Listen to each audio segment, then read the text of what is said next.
Okay, there's more and more news coming in. Yet another exclusive news break from Manoj Gupta. Both India and Bangladesh army chiefs are in touch. The Bangladesh army chief has assured India counterpart that all Indian assets are safe in the country.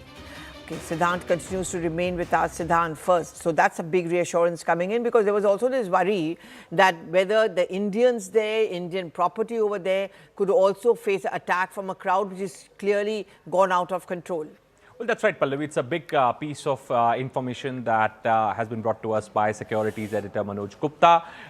Two sides have spoken. Finally, the contact has been established between India and Bangladesh's army chief.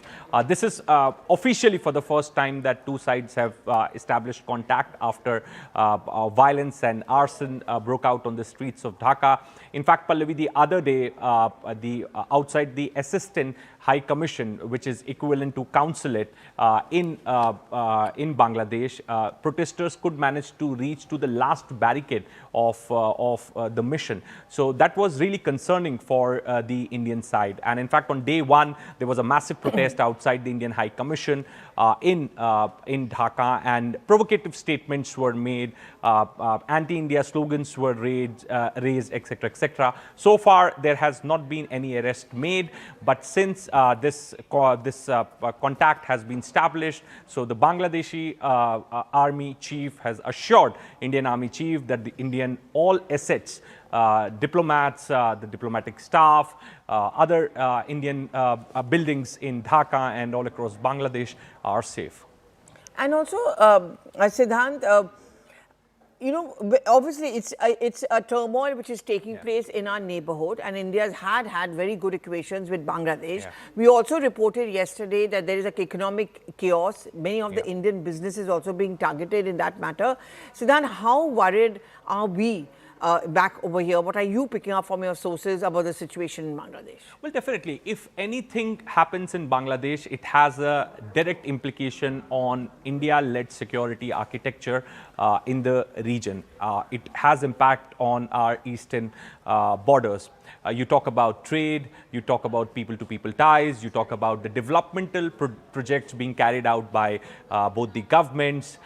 You talk about the medical tourism, because a lot of Bangladeshis come to India, Pallavi, every year for medical treatment, for work purposes, etc., etc. So all these things definitely get affected.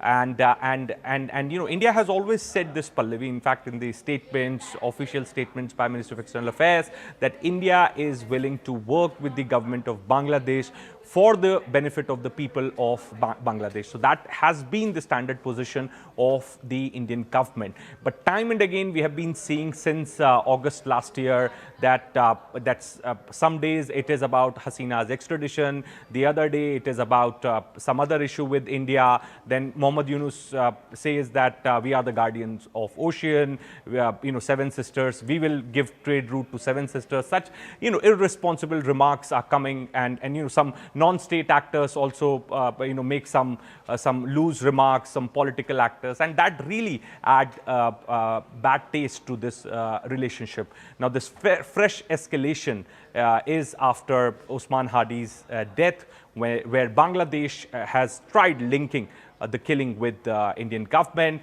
because of which protests are happening, and there is a law and order situation. Yeah, and you know, just not to talk about Bangladesh, let's talk about, say, Pakistan or Afghanistan, where there's this feeling of rabid or radicalization taking place, and now Bangladesh also becoming a victim to that. Does that create security concerns for us over here as well? I mean, what is MEA sources telling you, Siddhant? Well, absolutely, Pallavi.